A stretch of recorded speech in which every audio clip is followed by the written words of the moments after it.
పెన్నిక శ్రీనివాసరావు సేమకుర్తి వాస్తవ్యులు. ఆయన తండ్రి జైహింద్ యాదవ్.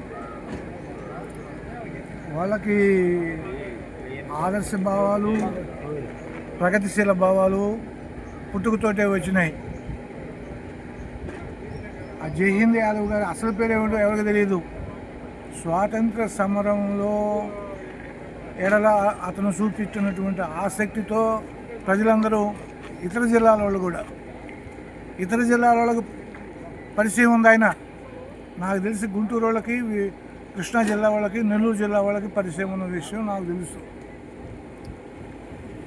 ఈ పిన్నిక శ్రీనివాసరావునైనా సరే, ఎవరి పిన్నిక శ్రీనివాసరావు అంటే జైహింద్ యాదవ్ కుమారుడు అంటే సులభంగా గుర్తుపడతారు.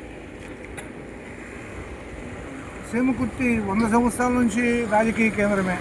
ఇది ఇవాళ కొత్తగా రాజకీయ కేంద్రం కాల. 100 సంవత్సరాల నుంచి చైతన్యవంతమైనటువంటి గ్రామమే. ఇక్కడ రాజకీయ చైతన్యానికి సంబంధించిన విషయంలో వీళ్ళు ముందు వరుసలో ఉండేటటువంటి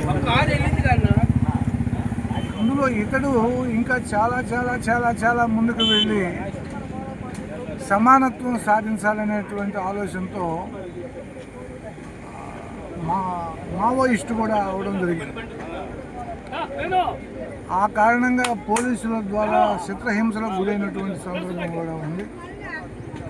ఇవాళ రోజుల్లో చాలామంది ఊరికి అభిప్రాయపడినంత మాత్రాన్నే మార్పులు రావాలని కోరుకుంటారు.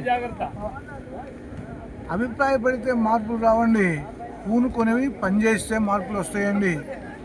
అందరము పరిపాలన చేయాలి, అందరము సౌఖ్యాలు విలాసవంతంగా జీవించాలంటే కుదరదండి. కొంతమంది అయినా సరే నిబద్ధతతోటి నిక్కచ్చిగా ప్రజా సంక్షేమం కోసం, ప్రజా ఉద్ధరణ కోసం త్యాగభావంతో పనిచేసినటువంటి సందర్భంలో మాత్రమే మనకి భవిష్యత్తు తరానికి మేలు జరుగుతాయని నా అభిప్రాయం. ఆయన మరణంపై మీ అభిప్రాయం? ఆయన ఈ ప్రకారమైనటువంటి జీవితాన్ని జీవించి 60 సంవత్సరాలు ఇంకా ఆయన నిండకపోవడమే మరణించడం అనేటటువంటిది సామాజిక మార్పుకి ఎంతో కొంత విఘాతమని నేను అభిప్రాయపడతాను. అలాంటి వారు అవసరం ఉన్నది. సమాజాని కోసం కృషి చేసే విషయంలో నిస్వార్థంగా త్యాగపూరితంగా చేయడం అనేటువంటిది అవసరమని ఆయనకి నా నివాళులు అర్పిస్తూ నమస్కారాలతో సెలవు తీసుకుంటాను.